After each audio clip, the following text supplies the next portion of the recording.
Abra sua Bíblia na Epístola de Tiago. Quero ler com vocês o capítulo 1, do versículo 16 até o 27. Não vos enganeis, meus irmãos. Toda boa dádiva e todo dom perfeito são lá do alto, descendo do Pai das luzes, em quem não pode existir variação ou sombra de mudança.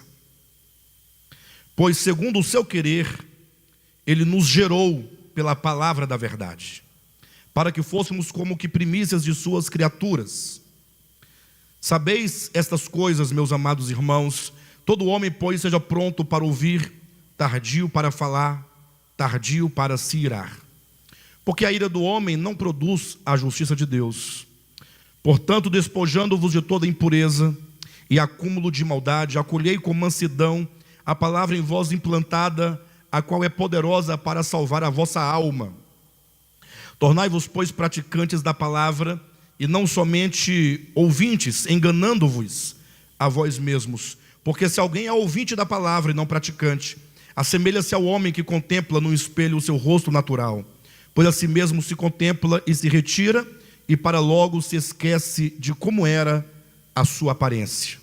Mas aquele que considera atentamente na lei perfeita, lei da liberdade, e nela persevera, não sendo ouvinte negligente, mas operoso praticante, esse será bem-aventurado no que realizar. Se alguém supõe ser religioso, deixando de refrear a língua, antes enganando o próprio coração, a sua religião é vã. A religião pura e sem mácula para com o nosso Deus e Pai é esta: visitar os órfãos e as viúvas nas suas tribulações, e a si mesmo guardar-se incontaminado do mundo. Palavra do Senhor.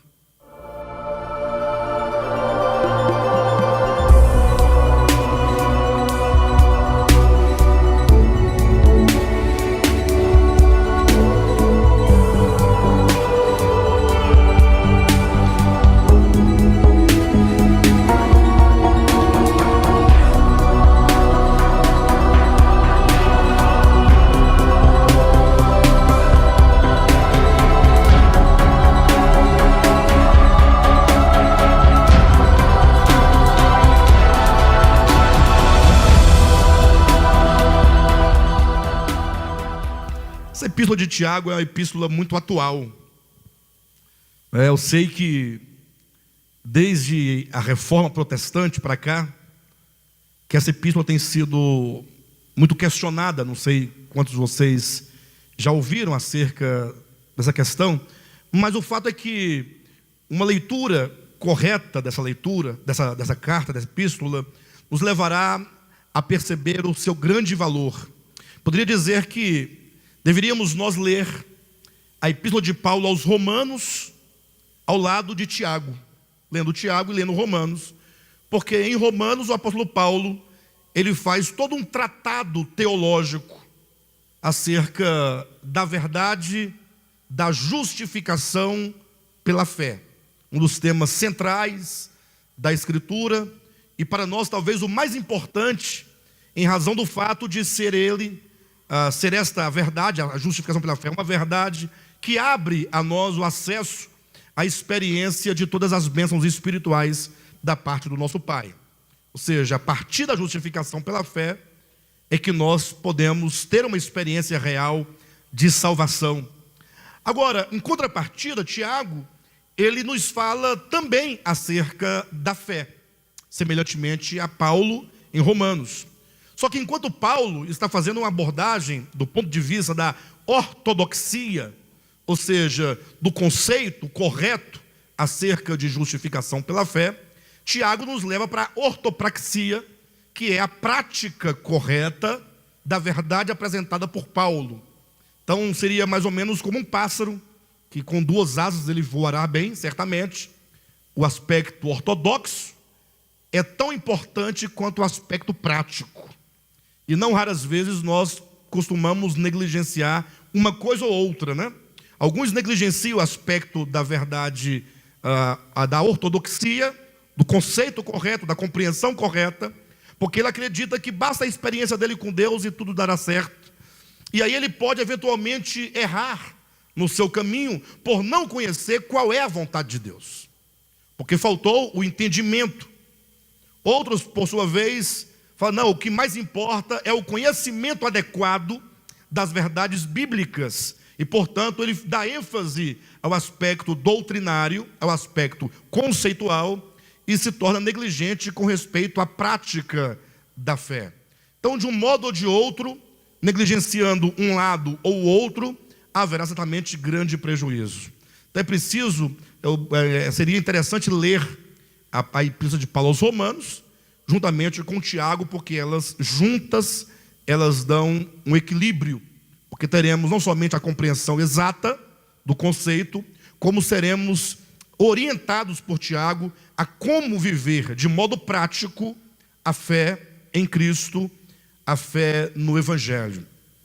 Estava assistindo a um vídeo essa semana, e a pessoa que falava no vídeo me trouxe a lembrança, um episódio muito interessante, conta a história da filosofia, que em certa ocasião, alguns discípulos de Sócrates o procuraram para dizer, olha Sócrates, você é um grande orador, você tem uma grande eloquência, você é um grande sábio, você tem um conhecimento muito grande acerca da vida, seu conhecimento filosófico é muito profundo, e portanto, eu tenho certeza que se você sair no mundo afora, ensinando aos homens, que sejam os mais bárbaros, certamente todos se converteriam à verdade, todos se endireitariam, né? E mesmo se porventura encontrasse alguém que não quisesse ouvir, e você o amarrasse numa cadeira e falasse para ele, pelo menos por 2 horas, ao cabo ele estaria convertido à verdade.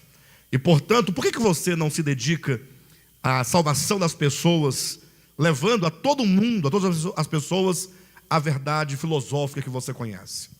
E a resposta de Sócrates foi muito interessante.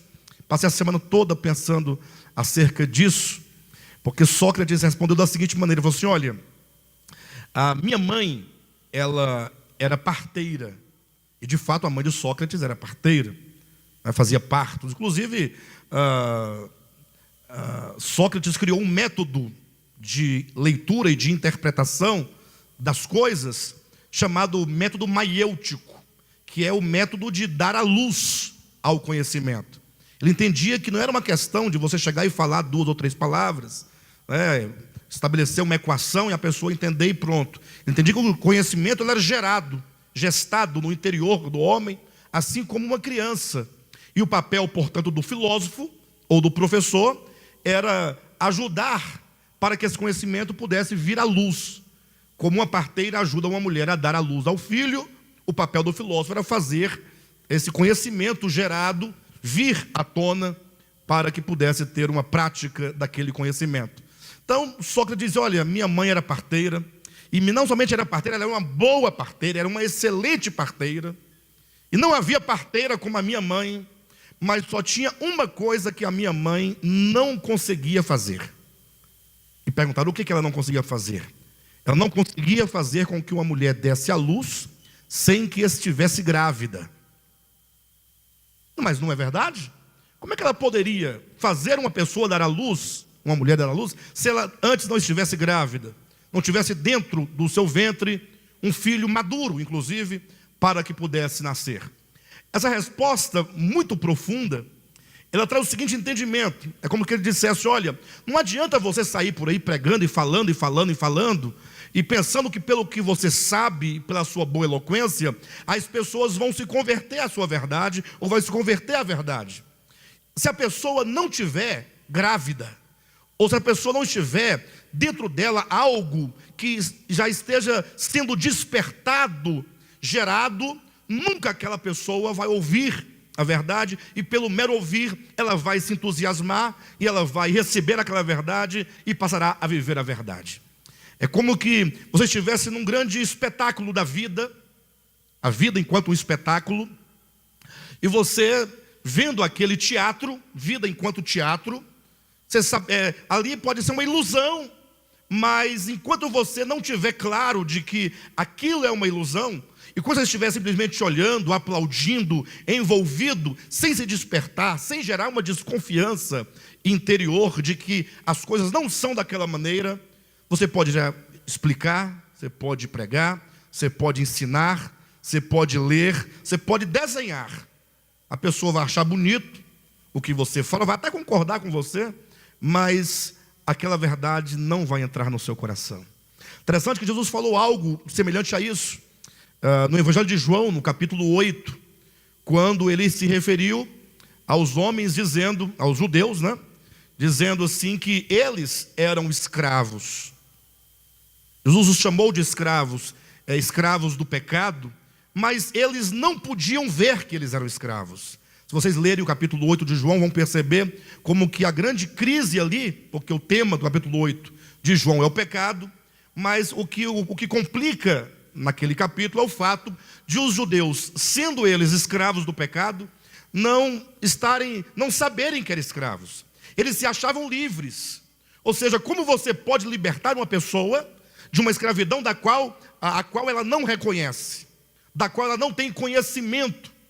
Então, nós temos lutado já há bastante tempo, em todas as mensagens, ministrações, para que os irmãos, cada um de nós, começando por mim e também todos vocês, nós possamos ter não somente um desejo profundo no coração pela verdade, mas que tenhamos um amor profundo pela verdade, que nos leve à investigação, não uma investigação meramente técnica, mas dentro do próprio coração, como quem busca saber onde as coisas não estão se encaixando corretamente.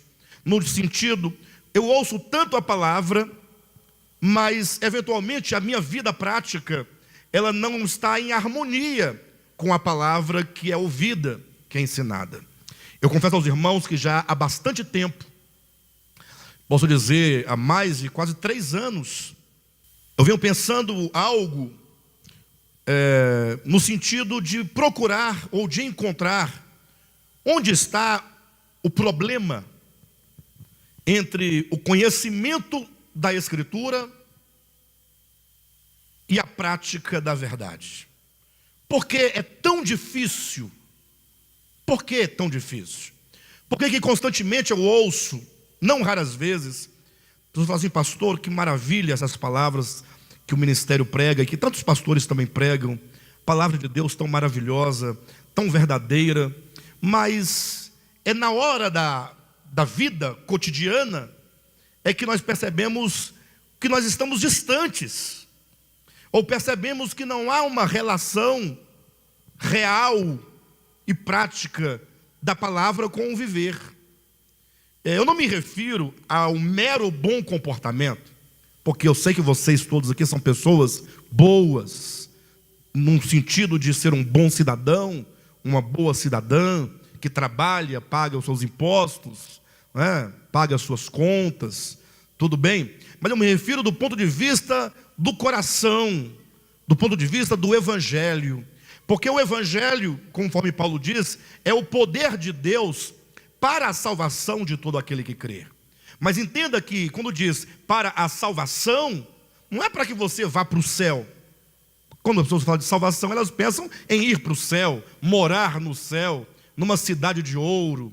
A salvação de que diz a Escritura é a salvação do homem, do ego, da sua consciência caída, adâmica, que tem como fundamento o egoísmo. E essa salvação implica em nos transformar à semelhança de Cristo. Paulo diz, até que cheguemos nós à perfeita estatura de varão perfeito. Ele também diz em Romanos capítulo 8, que nós estamos sendo conformados à imagem de Cristo. Então é um alvo a ser alcançado. Vida cristã não é algo estático, não se refere a um mero culto, uma mera reunião, mas se refere a algo dinâmico que opera dentro do homem e que acontece dentro do homem. E essa salvação nada mais é do que o próprio Espírito de Deus que habita em nós, nos transformando. Nós vimos aqui no capítulo 1 de Tiago, que Tiago está falando exatamente essa questão, mostrando que nós fomos regenerados para sermos primícias das suas criaturas. E em seguida ele passa então a advertir, dizendo que nós devemos não somente ser ouvintes, não somente sermos mestres, mas que nós sejamos os praticantes da palavra. E esse é um ponto que eu quero considerar com vocês, a questão do praticante da palavra. Para tanto, me veio ao coração, ultimamente, acerca do tema justificação pela fé. Porque é um tema, como eu disse agora há pouco, central, é um tema extremamente importante. Justificação pela fé é um tema que define, na verdade, o começo da experiência cristã. Mas ocorre que quem nos trouxe esse tema, embora Paulo fale abundantemente na Epístola aos Romanos, mas esse tema ele chega a nós a partir da grande divulgação por Lutero, na Reforma Protestante. Podemos dizer que Paulo seria basicamente o pai do tema justificação pela fé, mas diríamos que Lutero seria o pai da modernidade desse tema. Ou seja, na era moderna e pós-moderna, é Lutero quem vai trazer à tona, quem vai discutir esse tema, quem vai trazer a importância histórica desse tema para a igreja, igrejas reformadas, depois igrejas evangélicas, enfim, e é um tema que é trazido por Lutero. Então nós lemos, e eu particularmente já estudei bastante, muito mesmo o livro de Romanos, já fizemos conferências sobre o tema, e ocorre que se propaga essa verdade de uma maneira muito superficial, porque, como eu costumo dizer, nos passaram a doutrina da justificação pela fé como um mero dogma, e você então passa a concordar com o dogma, ou seja, o homem ele é salvo pela fé, disso ninguém tem dúvida, eu não tenho dúvida disso, pela graça sois salvos mediante a fé, isto não vem de vós, é dom de Deus, não por obras para que ninguém se glorie. O apóstolo Paulo fala abundantemente em Romanos que não há salvação por obras de leis cerimoniais, nem por obras de leis morais. O fato é que ele diz que só há salvação por meio da fé. Então pense comigo, o que Paulo está dizendo? Olha, não há salvação por meio, presta atenção, por meio de obras cerimoniais. Matar um cordeiro, oferecer uma oferta para Deus, um rito, qualquer coisa nesse sentido. Tampouco, diz o apóstolo Paulo, existe salvação por obras morais. No caso, o homem querer proceder com uma conduta meramente externa. Isso é negado por Paulo em todas as suas epístolas. Sempre que ele fala de salvação, ele deixa claro, não existe salvação por meio de obras humanas.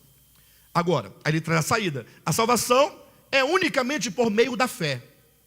Pregar para vocês isso, até esse ponto da mensagem, é até, de certo modo, tranquilo, porque vocês já estão bem claros e convencidos pela própria Escritura de que a salvação é pela fé e não por obras humanas.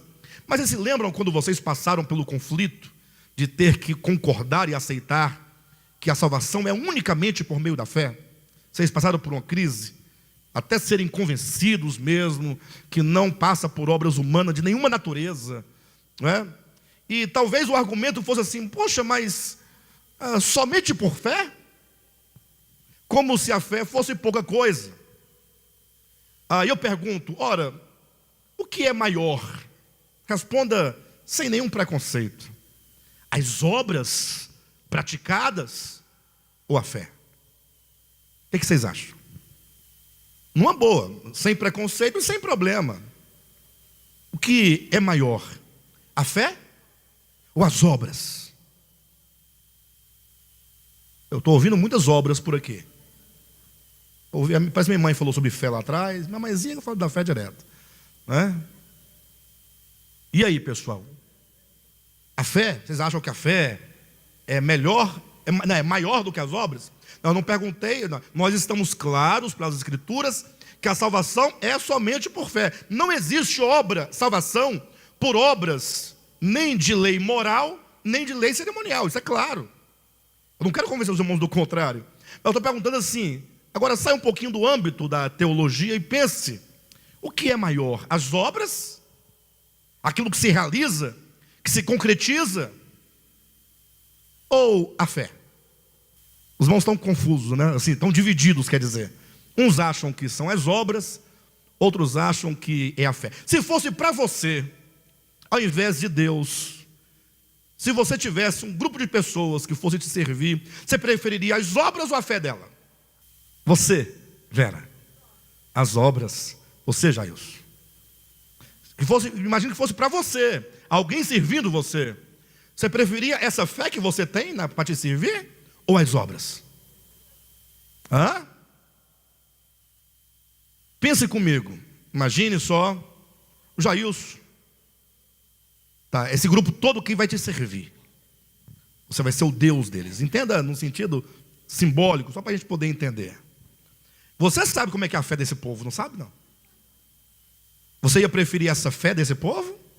Ou obras, coisas concretas? Você ia querer as obras. E você ia querer o quê? Quando fala de fé, pensa na sua fé.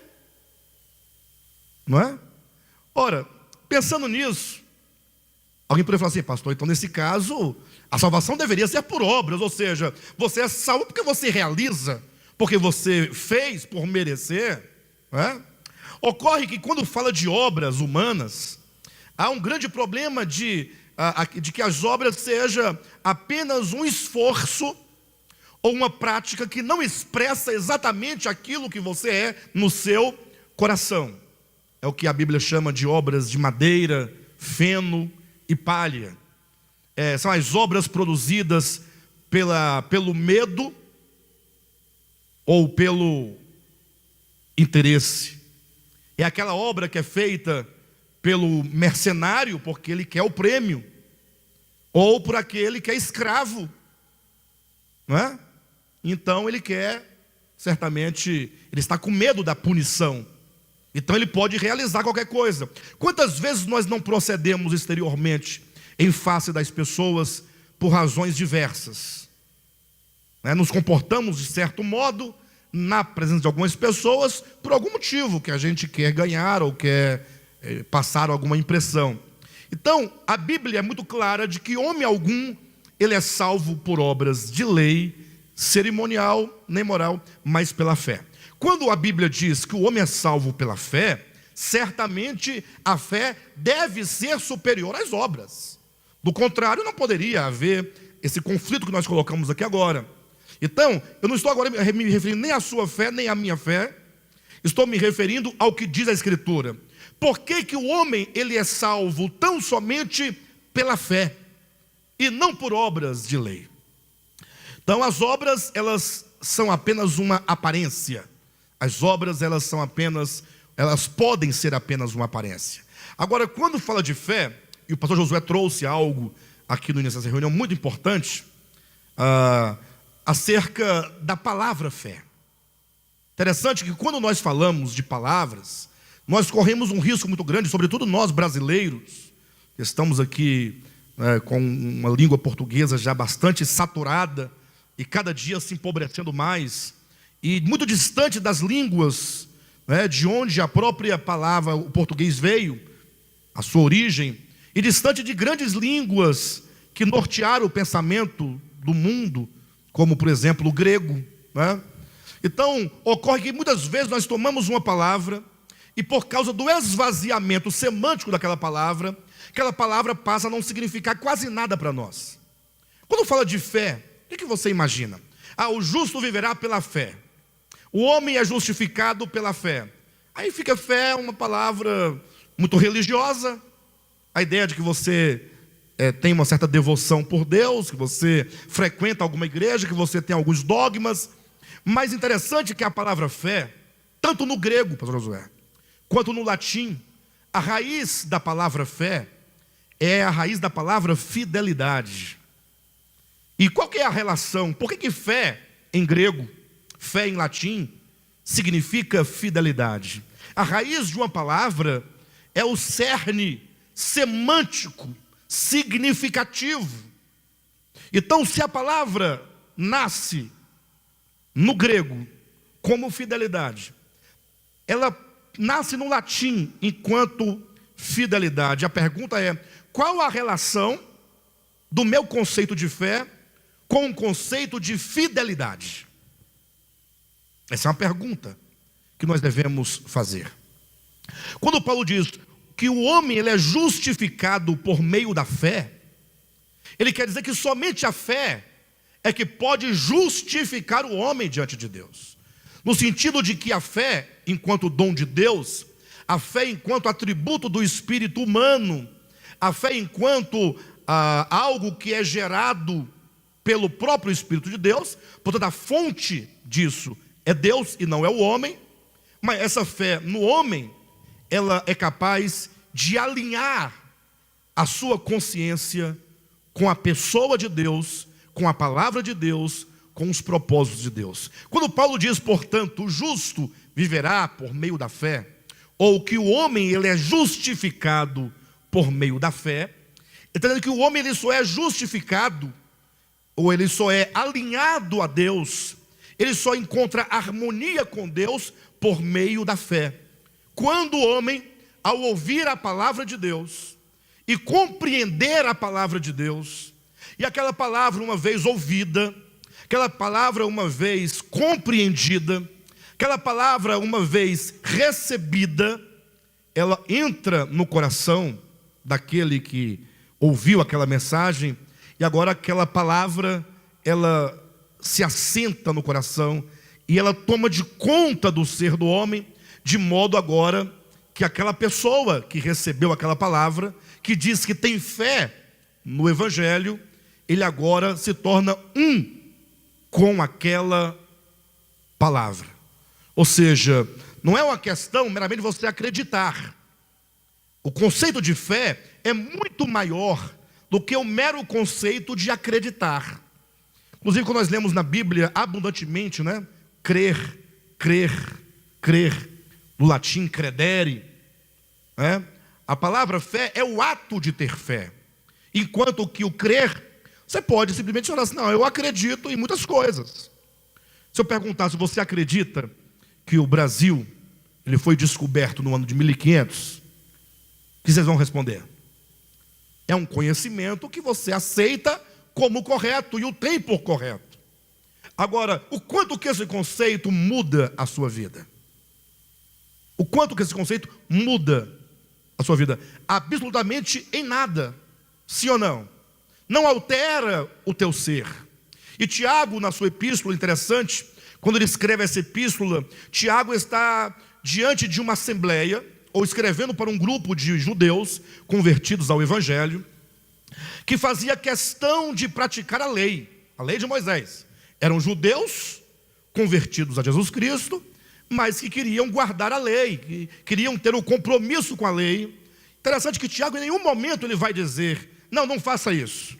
Mas ele vai conversando nessa carta com esses destinatários, tentando mostrar a eles o quanto que é uma tolice você simplesmente ter uma defesa em torno de uma suposta verdade, mas aquela verdade não fazer parte do seu coração.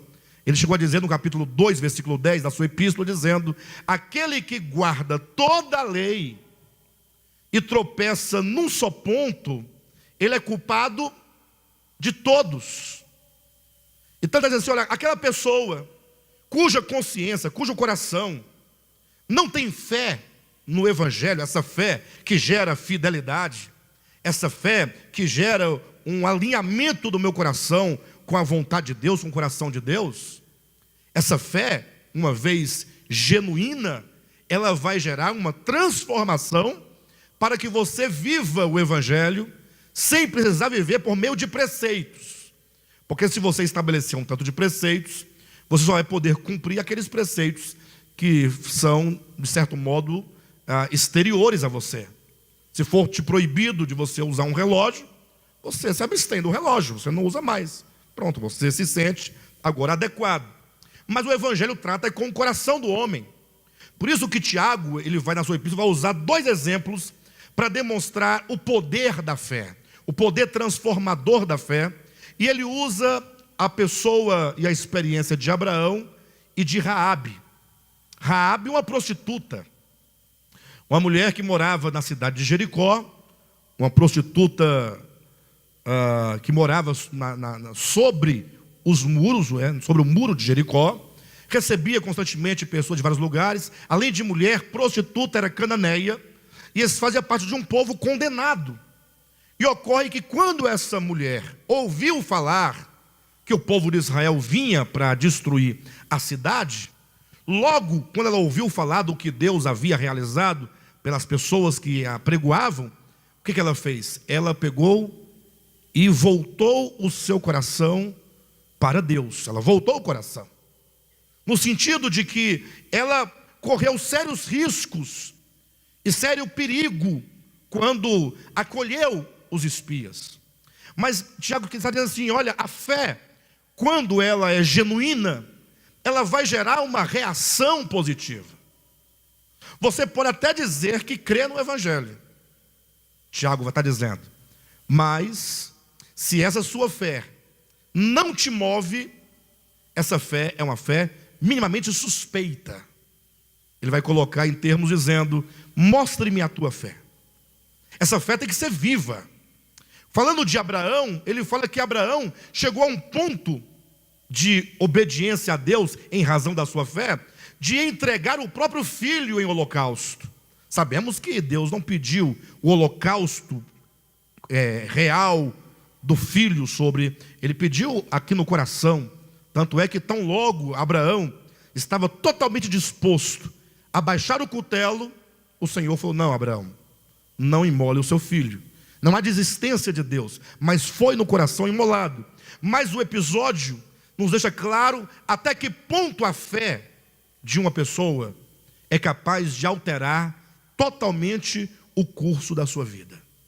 Então Tiago escreve essa epístola para falar acerca desse poder da fé, para demonstrar que justificação pela fé não é uma mera doutrina, uma coisa vazia, uma coisa destituída, digamos assim, de um sentido real na sua vida. Não, a fé, ela muda muitas coisas. Por isso, ele traz aqui uma série de exemplos de como que a fé pode mudar o coração das pessoas nos seus relacionamentos, no seu dia a dia. E eu quero que os irmãos me acompanhem aí na epístola de Tiago, no capítulo 2. O primeiro ponto que ele fala é acerca de não fazer acepção de pessoas. Meus irmãos, não tenhais a fé em nosso Senhor Jesus Cristo, Senhor da glória, em acepção de pessoas. Se, portanto, entrar na vossa sinagoga algum homem com anéis de ouro nos dedos, em trajos de luxo, e entrar também algum pobre andrajoso, e tratardes com deferência o que tem os trajos de luxo, e lhe disserdes: tu, assenta-te aqui em lugar de honra, e disserdes ao pobre: tu, fica ali em pé, ou assenta-te aqui abaixo do estrado dos meus pés. Não fizeste distinção entre vós mesmos, e não vos tornastes juízes, tomados de perversos pensamentos? Ouvi, meus amados irmãos, não escolheu Deus os que para o mundo são pobres, para serem ricos em fé e herdeiros do reino que Ele prometeu aos que o amam? Entretanto, vós outros menosprezastes o pobre. Não são os ricos que vos oprimem, e não são eles que vos arrastam para os tribunais? Não são eles os que blasfemam o bom nome que sobre vós foi invocado? Enfim, e ele continua ainda falando, mas esse é o primeiro ponto. Ele diz assim: olha, o Evangelho não é uma questão apenas para ser defendido verbalmente, mas o Evangelho é a palavra do próprio Cristo, que entra no coração e ele muda. E ele muda o quê? Ele muda o meu olhar em relação ao outro. Ele está dizendo: olha, como é que nós tratamos as pessoas? Ora, certamente é fácil você tratar bem uma pessoa nobre, uma pessoa rica, uma pessoa próspera, uma pessoa que, humanamente falando, seria aquela que pode te dar algo. Agora, tratando-se de uma pessoa inferior, ou porque não tem o dinheiro, ou porque é muito pobre, ou porque está doente, ou qualquer outra coisa semelhante, nós temos uma tendência, e essa tendência, ela é da consciência adâmica, de tratar mal, ou não dar ao outro o mesmo tratamento que damos para alguns. Então é como que o Tiago estivesse dizendo: olha, se vocês creem no Evangelho, essa mensagem do Evangelho no coração, ela faz com que nós vejamos as pessoas, enquanto seres humanos, que devem ser tratadas com o amor de Cristo. Ou seja, o Evangelho ele gera mudança nos nossos relacionamentos e nos leva a atentar para os pobres, para os miseráveis, para os enfermos, não é? Ou seja, o Evangelho ele gera algo prático nos nossos relacionamentos. No capítulo 2, ou capítulo 3, Tiago ainda continua apresentando um detalhe interessante. A partir do versículo 1, leia comigo. Diz assim: meus irmãos, não vos torneis muitos de vós mestres, sabendo que havemos de receber maior juízo. Porque todos tropeçamos em muitas coisas. Se alguém não tropeça no falar, é perfeito varão, capaz de refrear também todo o corpo. Ora, se pomos freio na boca dos cavalos para nos obedecerem, também lhes dirigimos o corpo inteiro. Observai igualmente os navios, que sendo tão grandes e batidos de rijos ventos, por um pequeníssimo leme, são dirigidos para onde queira o impulso do timoneiro. Assim também a língua, pequeno órgão, se gaba de grandes coisas.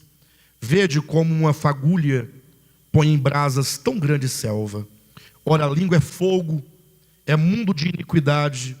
A língua está situada entre os membros do nosso corpo e contamina o corpo inteiro, e não se põe em chama toda uma carreira da existência humana, como também é posta ela mesma em chamas pelo inferno. Pois toda espécie de feras, de aves, de répteis, de seres marinhos se doma e tem sido domada pelo gênero humano. A língua, porém, nenhum dos homens é capaz de domar. É mal incontido, carregado de veneno mortífero. Com ela bendizemos ao Senhor e Pai, também com ela amaldiçoamos os homens, feitos à semelhança de Deus. De uma só boca procede bênção e maldição. Meus irmãos, não é conveniente que essas coisas sejam assim. Acaso pode a fonte jorrar do mesmo lugar o que é doce e o que é amargo? Acaso, meus irmãos, pode a figueira produzir azeitonas, ou a videira figos? Tampouco fonte de água salgada pode dar água doce. E aqui ele toca num ponto crucial, porque ele toca na questão da língua, no sentido daquilo que nós falamos. E nós, queridos, o quanto precisamos entender isso. Porque não sei por qual motivo, mas nós nos achamos senhores das pessoas. Não raras vezes nós queremos ter um controle ou ter algum direito sobre a vida das pessoas, e o pior é que passamos sem nenhum direito de fato a falar dessas pessoas, criticar essas pessoas, muitas vezes expor a vida das pessoas em nome de uma suposta santidade que você exige que as pessoas tenham. Então, se você ver um erro na vida do Jailson, logo ao invés de você orar por ele, e se puder se aproximar e aconselhá-lo, mas não, o que fazemos muitas vezes? Achamos logo que temos o direito de colocar o nome do Jailson na boca de todas as pessoas. E saímos falando, e falamos que estamos fazendo isso porque estamos zelando pelos bons costumes, estamos zelando pela santidade, estamos zelando pelo próprio irmão, fazemos isso porque amamos o nosso irmão. E a Bíblia fala, olha, o Evangelho, quando entra no coração de uma pessoa, ele serve como uma maneira de trazer ao homem uma sabedoria, para que ele não venha usar a sua língua de maneira errada, para os fins errados, seja com a mentira, seja, como diz o texto, com a maldição, seja com a lisonja, seja com sofismas, seja com o que for. A língua tem que ser usada para a glória de Deus, para bendizermos a Deus, para darmos graças a Deus, para abençoar o nosso próximo. Eu sei que todos nós temos muitas dificuldades em muitas coisas, e sei que a questão da língua é uma questão quase que geral, quase de todos os homens. Mas por que não pensarmos nós o Evangelho e pensarmos, puxa, este é um aspecto em que eu preciso de uma mudança profunda, e começar então a ouvir a palavra de Deus, ouvir o Evangelho, para que essa palavra, ao entrar no seu coração, faça o que diz Tiago, que diz no capítulo 1: tornai-vos, pois, ou melhor, portanto, despojando-vos de toda impureza e acúmulo de maldade, acolhei com mansidão a palavra em vós implantada, a qual é poderosa para salvar a vossa alma. Quando é que a palavra salva a nossa alma? Este é um ponto importante. Não, ela salva porque eu estou salvo. Aí caímos no velho jargão, e no velho fundamento calvinista. Não, estamos salvos. Aí você vai falar, não, a justificação pela fé, eu criei, estou salvo. E se alguém questionar, fala assim, você não acredita na justificação pela fé? Olha, lógico que eu creio. É uma verdade central do Evangelho. É um tema que é abordado exaustivamente pelo apóstolo. Ele está dizendo que a justificação, o homem, ele é ajustado, ele é alinhado com Deus. Não é quer dizer que agora ele é salvo, vai para o céu, morar no céu. Essa ideia de que Deus te levará para o céu simplesmente porque Ele quer, não é assim que ocorre a salvação. Lógico, a salvação é pelo querer de Deus, é pela vontade de Deus, não é isso que eu me refiro. Mas eu quero que você pense em salvação, além dessa ideia de que você não vai perecer mais, que agora você vai para algum lugar bom depois da sua morte. Nós temos que pensar a salvação do ponto de vista da salvação que ocorre dentro do homem. Quando diz que a palavra é poderosa para salvar a nossa alma, é que a palavra de Deus vai gerar em nós um novo conceito, um novo olhar, uma nova percepção e, consequentemente, um novo andar, um novo viver, porque nós somos exteriormente, agimos exteriormente de acordo com aquilo que nós somos interiormente. Na conferência nós falamos, no primeiro dia, trouxemos a pergunta, o que era o homem, O que é o homem? E demonstramos que o homem é uma consciência. Ou seja, tudo o que você é interiormente, há uma formação aqui dentro. Ou seja, você pode muito bem defender ser alguém contra a corrupção no discurso. Essas eleições agora, nós vimos muito disso, Contra a corrupção, todo mundo contra. Você não vai encontrar uma pessoa que vai dizer, não, eu sou a favor da corrupção. Quer ver? Quem aqui é a favor da corrupção? Ninguém, Você nunca vai encontrar alguém dizendo, eu sou a favor da corrupção. Ocorre que o fato de alguém falar que é contra a corrupção, não significa que essa pessoa não seja o quê? Corrupta. Ou seja, observa que há uma diferença entre o que eu digo e aquilo que eu sou. Ou seja, eu procedo, se porventura eu for uma pessoa no meu interior corrupta, eu vou proceder com corrupção. Embora eu diga que seja contra a corrupção. A palavra de Deus, ao entrar em nós, ela vai nos constituindo, nos dando um novo sentido. Por isso que a Escritura está cheia de exemplos práticos, falando, por exemplo, olha, acepção de pessoas é algo que a palavra precisa nos curar. O Evangelho tem que nos curar da acepção de pessoas. Esse é um ponto. E você tem que pensar, orar, refletir, falar, Senhor, porventura eu faço acepção de pessoas? Eu posso até dizer para os irmãos, adiantando para que todos nós, em maior ou menor medida, fazemos acepção de pessoas. Ah, pastor, eu não faço não. Calma. Ore a Deus. Em menor ou maior medida, nós agimos com parcialidade. A depender da pessoa, nós agimos com bem. Já outras pessoas, nós somos simplesmente neutros, indiferentes. Porque nós não fazemos o mal somente quando nós agimos com o mal. mas a sua própria indiferença já é uma acepção de pessoas. Ou seja, se o fulano, se o Jailson caiu, eu vou ajudá-lo a levantar. Mas se a Vera cair, também aquela bota daquele tamanho, aí você vai culpar a bota dela.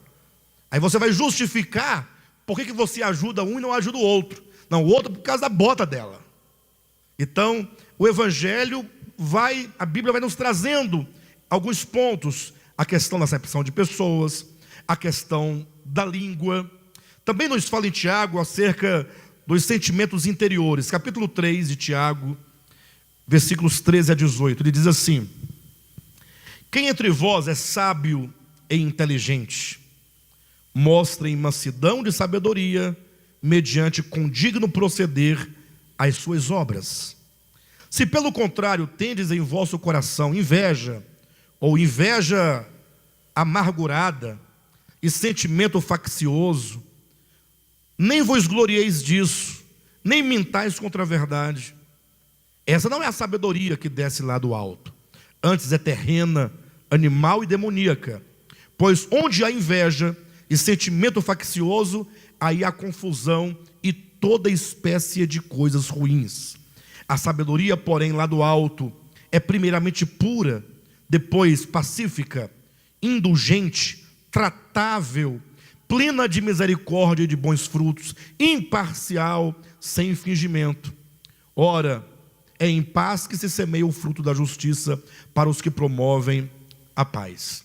Então veja como que Tiago, ele fala assim, olha, que nós devemos demonstrar em condigno proceder as nossas obras. O viver humano, as obras a que se refere, não é algo específico, mas é como você vive, tudo que você faz, que você realiza nos seus relacionamentos, na sua família, com seus amigos, no seu trabalho, na faculdade, na escola, no trânsito, não importa onde você estiver, tudo que você realiza em relação a esses relacionamentos são obras.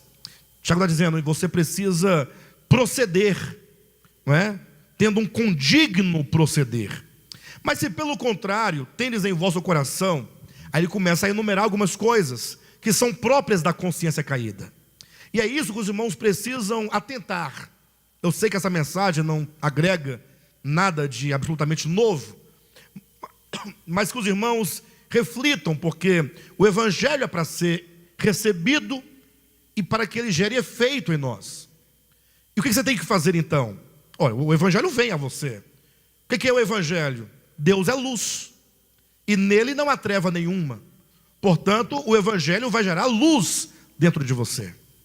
E você então, uma vez iluminado, será luz no mundo para iluminar as outras pessoas. Agora, ocorre que como o homem, ele é gerado, essa geração, ela demanda tempo, nós temos que começar a buscar em nós o que precisa ser mudado. Estamos chegando no final do ano. É um bom momento de refletirmos, de pensarmos, de considerarmos. E Tiago diz, olha, pense comigo, se em você existe inveja amargurada, não é somente inveja, é inveja amargurada. É aquela inveja que ela vai ficando velha, quanto mais velha, mais ela fica angustiada, mais ela fica triste, aborrecida, mais ela se amargura e fica aquele lamento eterno contra o outro em razão de uma inveja que já está enraizada, porque você não consegue conceber que o pastor Josué fale melhor do que você. Josué tem uma eloquência belíssima, um vernáculo amplo, além de ter um tom baixo, um barítono, uma voz bem aveludada. E aí então eu também sou pregador e eu fico com uma inveja do Josué. E quanto mais eu puder criticar, falar mal, não elogiar, puxar o tapete para que eu destrua isso, e como eu não consigo ter o que ele tem, quanto mais ele cresce, mais eu fico amargurado no meu coração. Se em vós, diz Tiago, tendes inveja amargurada e sentimento faccioso, de divisão. Isso é o que mais tem, né? Se bem que aqui nós não temos muitas essas coisas, né? Facção, divisão, né? Mas tem, né? Sentimento. Nem vos glorieis disso, nem mintais contra a verdade. Nem vos glorieis, porque muitas vezes nós colocamos a nossa facção como coisa positiva. Não, nós somos assim por causa. Você vai tentar justificar, você vai tentar encontrar uma razão para a divisão, para a facção, não é? Essa sabedoria não é a que vem do alto, ela é terrena, animal e demoníaca. Aí ele fala agora, o que o evangelho gera no coração? 17, a sabedoria, porém, lá do alto é primeiramente pura, depois pacífica, que maravilha, indulgente, tratável, plena de misericórdia e de bons frutos, imparcial, sem fingimento. Então, o evangelho quer gerar isso no nosso coração. Isso é ser salvo. Ser salvo é que o meu coração, ele vai aos poucos deixando de lado a inveja amargurada. Eu vou me livrando de sentimento faccioso. Eu vou me livrando dessas coisas e algo vai sendo construído. Uma alma tratável. Uma alma que alguém pode chegar e conversar, e explicar, e mostrar, e ajudar, e orar. E a pessoa se permite, ela se permite ser tratada. Ela se permite olhar para dentro de si mesma e reconhecer de fato o que precisa ser mudado e alterado. É uma alma plena de misericórdia, de bons frutos. Então o evangelho gera todas essas coisas dentro de nós. Capítulo 4 de Tiago tem ainda mais um detalhe. Ele diz assim: de onde procedem guerras e contendas que há entre vós? Pense comigo. Nós temos nos nossos relacionamentos guerras e contendas, não temos? Fala a verdade. Não acontece? Você lembra alguém agora, na sua cabecinha, não precisa falar alto não, com quem você tem guerra e contenda? Uma coisa que não acaba nunca. Sempre está vindo à tona uma coisa ou outra. Tiago pergunta: de onde procedem guerras e contendas que há entre vós? Se parasse por aqui, você fala assim: de onde vem? Vem daquela. Aí você começa a falar do fulano, do Beltrano.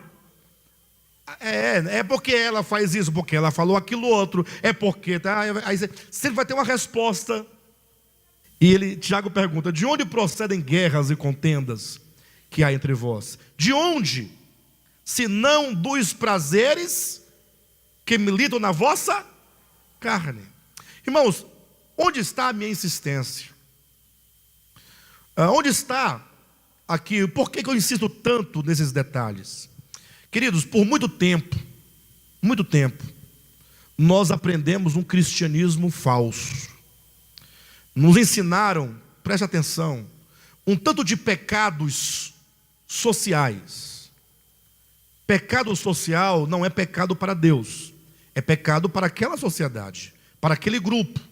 Então, se você, num dado grupo e num dado tempo, ali faz uma convenção, ou existe uma convenção, de que, digamos, tocar bateria em reuniões da igreja é pecado, você passa a ter aquilo como pecado. Eu já participei de igreja, por exemplo, em que era pecado bater palmas durante o louvor. Alguém lembra disso aqui? Então, foi convencionalizado que aquilo é pecado.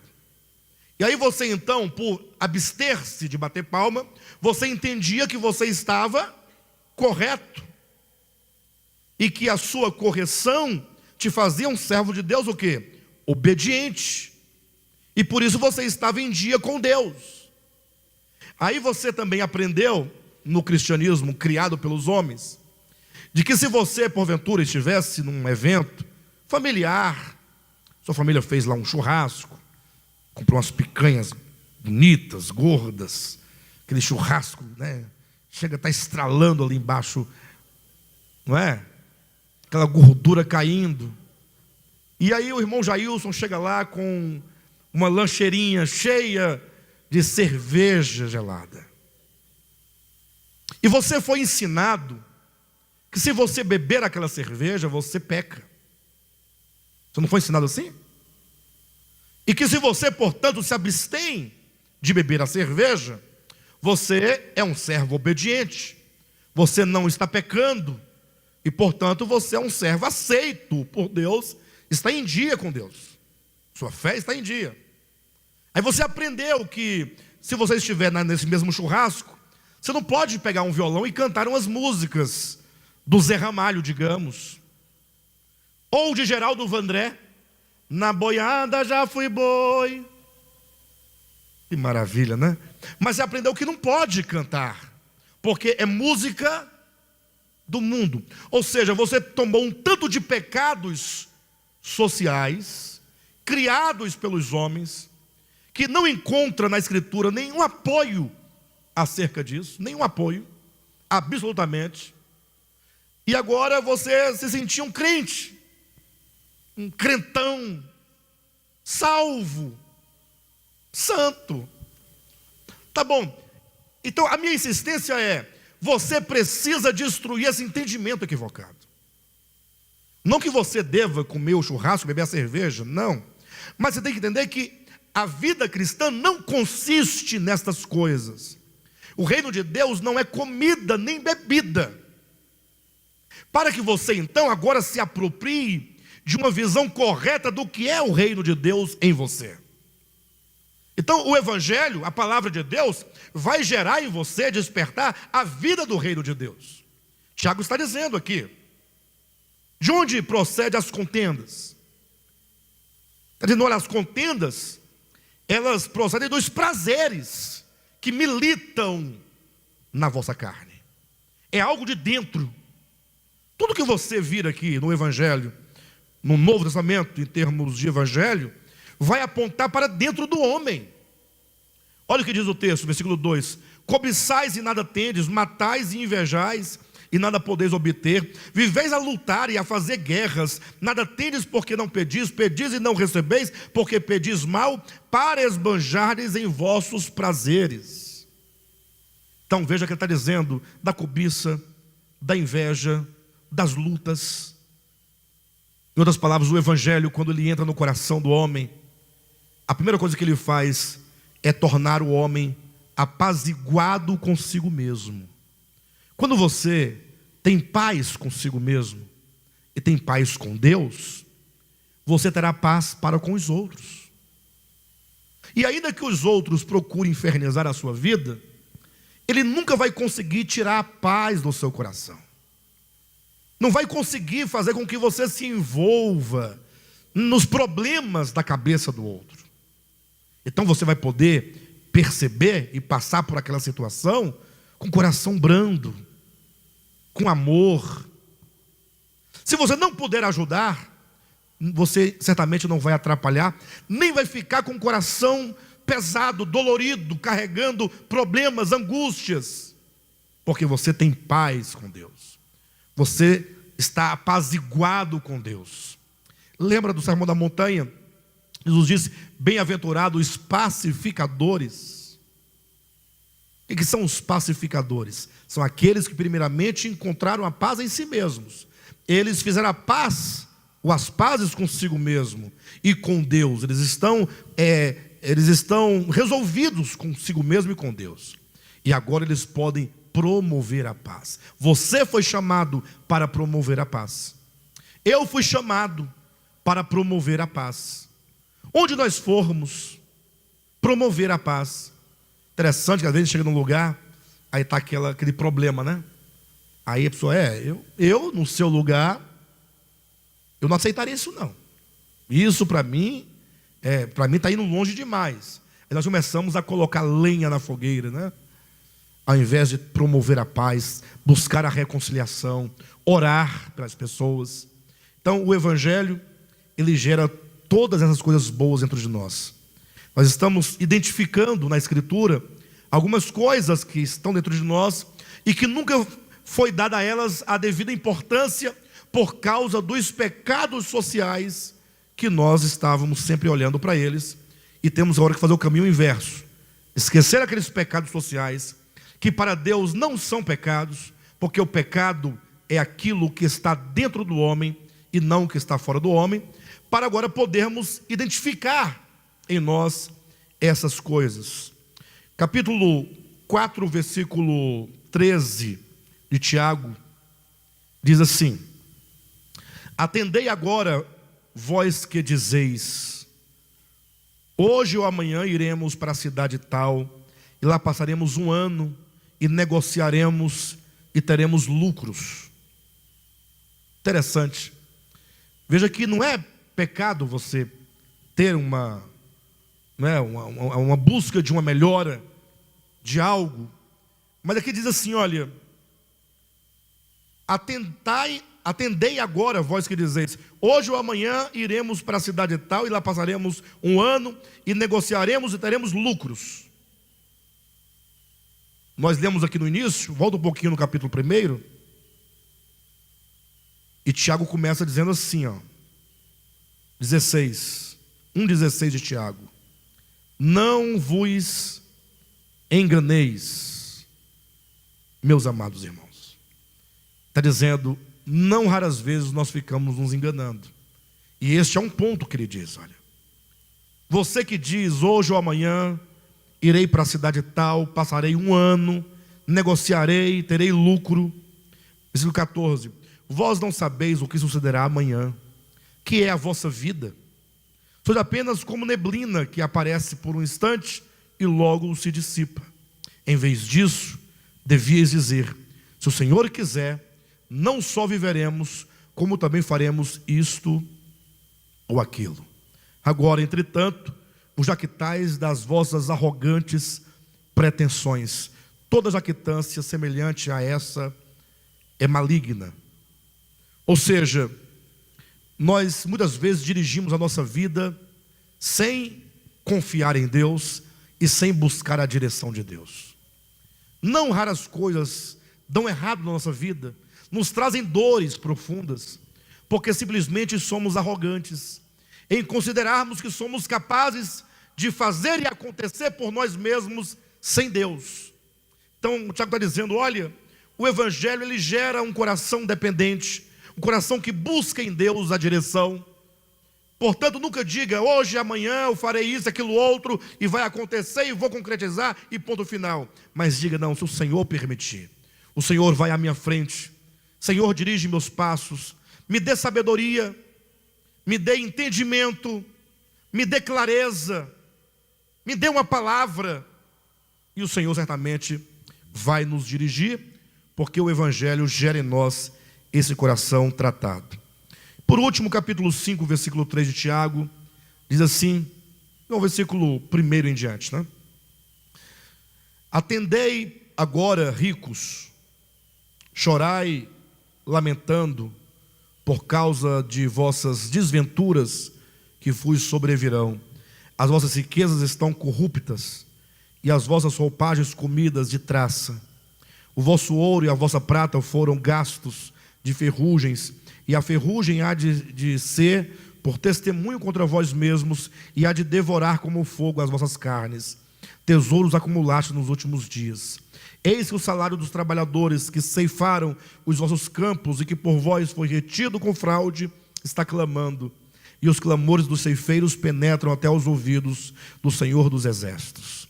Tendes vivido regradamente sobre a terra, tendes vivido nos prazeres, tendes engordado o vosso coração em dia de matança, tendes condenado e matado o justo, sem que ele vos faça resistência.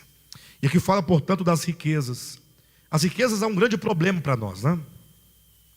Vivemos num mundo, num país capitalista, vivemos num mundo em que o trabalho de cada um é visto como a fonte de onde cada um tira o seu sustento, e por isso nós muitas vezes deixamos de olhar para o nosso lado, olhar para os outros. Por que será que Deus permite que uns tenham tanto, outros tenham menos? Por que será que o Senhor permite e eu indaguei já várias vezes isso, até eu compreender. Interessante, a nossa igreja é uma igreja simples, pequena, com tanta dificuldade financeira. Mas, poxa, Deus é o dono do ouro e da prata, não? Deus, para que Deus ele poderia resolver nosso problema rápido, simples. Mas por que Deus não faz? Por que Deus não muda? Se Deus, aí alguém fala, não, pastor, vamos orar para Deus mandar um empresário riquíssimo, porque aí ele dá, só a oferta dele resolve todos os problemas, os irmãos nem precisarão ofertar mais, porque só uma oferta resolverá todos os problemas. Mas veja, será que Deus não permite tudo isso para que nós exercitemos a generosidade, exercitemos a fraternidade, exercitemos o espírito de dar, de dividir, de compartilhar? Porque quando isso acontece, o nosso coração ele é tratado.